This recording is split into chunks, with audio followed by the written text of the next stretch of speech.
Going to do a quick driving video of the MR2 just to try out the new camera, see how it works. So I bought a DJI Osmo Pocket little gimbal camera thing to try and get some better quality video footage. So just see how that goes.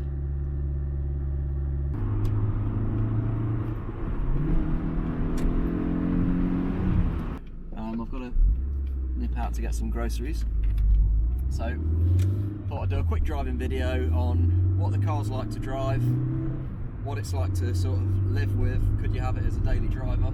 Which I actually really think you could have it as a daily driver.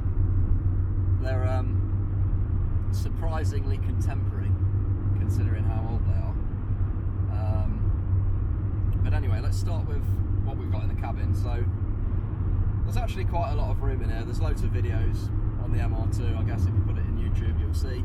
But just my personal thoughts on this car is the cabin is roomy and airy. I'm quite small, but my friend who's over 6 foot drives this car regularly and he has no problem with it. You do get a tremendous sense of space.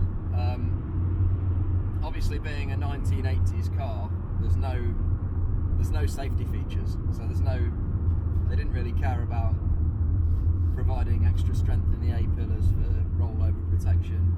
There's no airbags. So because of that, you get loads of glass all around you. The rake of the window screen goes down really steeply. You feel like you literally feel like you're about that far away from the road. So the view that you've got ahead is really, really good. The side windows are nice and low, so you get a sense of space there as well. And the big back window at the back, there's, other than the spoiler, your vision's not really obscured, because you've got these little the quarter light windows as well, which helps a little bit. But general first impressions on the cabin of this car is that it's really airy, open, and the visibility's very good.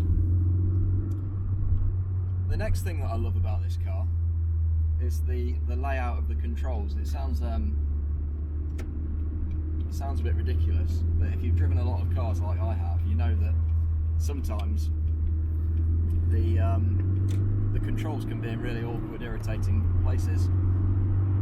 What you basically got is handbrakes in the perfect position, gear stick,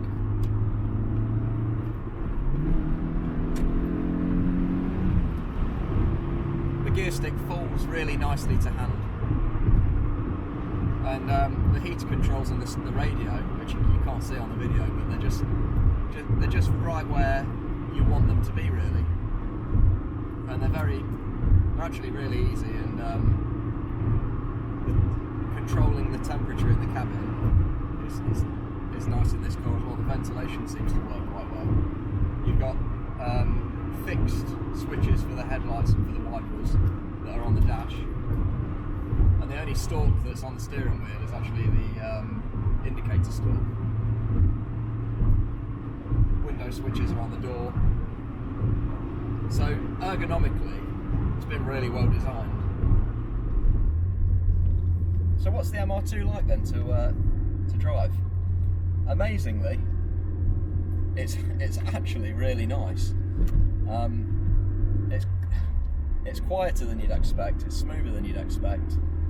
Obviously, it's got those tiny 14-inch alloys with quite fat sidewall tyres. I think they're a 60 profile tyre, so the ride's actually really compliant and quite soft. It feels, the weird thing about these cars is it feels wayward, but actually it's got a lot of grip. So even though there's a bit of body roll,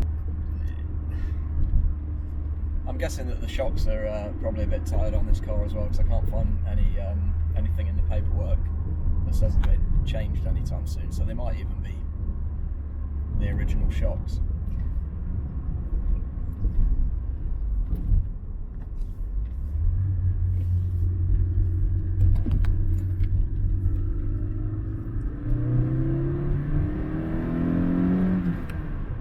Love the way these cars rev out. It's 7,500 RPM redline on this car, which pretty revvy.